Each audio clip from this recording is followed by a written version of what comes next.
শুভ সকাল। আসছি একটি অভিজ্ঞতা শেয়ার করতে। ছেলেদের বয়স 20 পেরোলেই তাকে কিছু প্রশ্নের সম্মুখীন হতে হয়। এই ধরেন, পড়াশোনা করছো, চাকরি বাকরি পাবে কি, বয়স তো চললো, কি করবে, ব্যবসা বাণিজ্য না বিদেশ।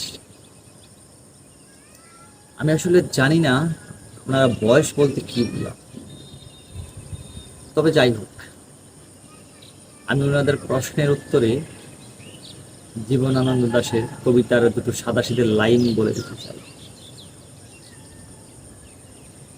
আমি অত তাড়াতাড়ি কোথাও যেতে চাই না।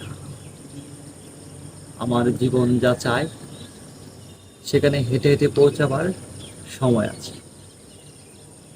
পৌঁছে অনেকক্ষণ বসে থাকবার অবসর আছে।